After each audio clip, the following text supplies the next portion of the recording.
Hello friends, வணக்கம். Welcome to சமைக்கலாமா channel. இன்றைக்கி வந்து நம்ம ஒரு ஈவினிங் ஸ்நாக்ஸ் டைப்பு, அதாவது பஜ்ஜி செய்ய போகிறோம்.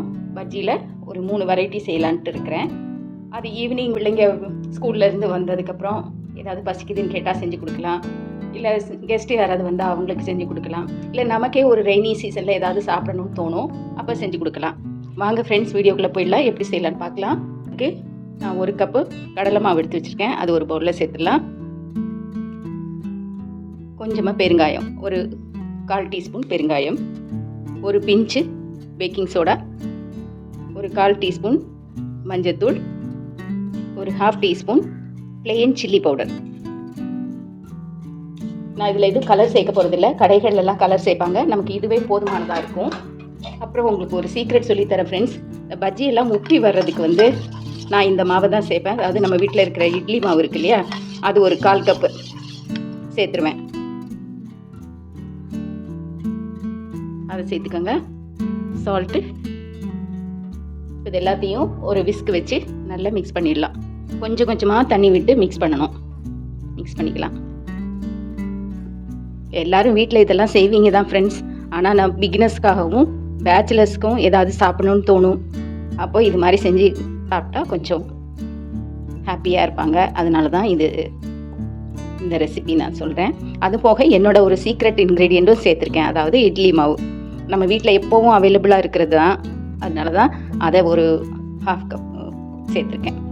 இப்போ நல்ல ஒரு கட்டி இல்லாமல் நல்ல பஜ்ஜி மாவு பதத்துக்கு நல்லா அடிச்சுக்கோங்க. இப்போ நல்ல லம்ஸ் எதுவும் இல்லாமல் மாவை நல்லா கரைச்சிக்கிட்டோம். இப்போ நம்ம பஜ்ஜி போட்டுடலாம். பஜ்ஜி போடுறதுக்கு ஒரு கடாய் அடுப்பில் வச்சிடலாம். நல்லா காயட்டும், அப்புறம் எண்ணெய் ஊற்றலாம். கடாய் காஞ்சிடுச்சு ஃப்ரெண்ட்ஸ். நான் ஆயில் ஊற்றிக்கிறேன்.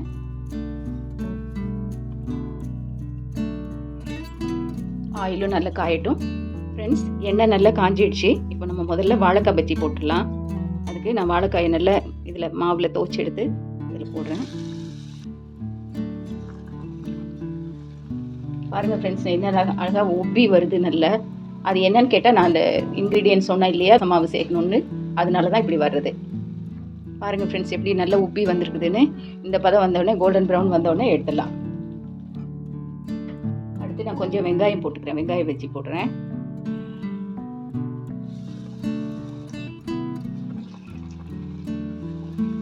பார்த்தீங்களா ஃப்ரெண்ட்ஸ், இந்த கலர் வந்தோடனே எடுத்துங்க. இப்போ நான் கொஞ்சம் உருளைக்கிழங்கு பஜ்ஜி போடலான்னு இருக்கிறேன்.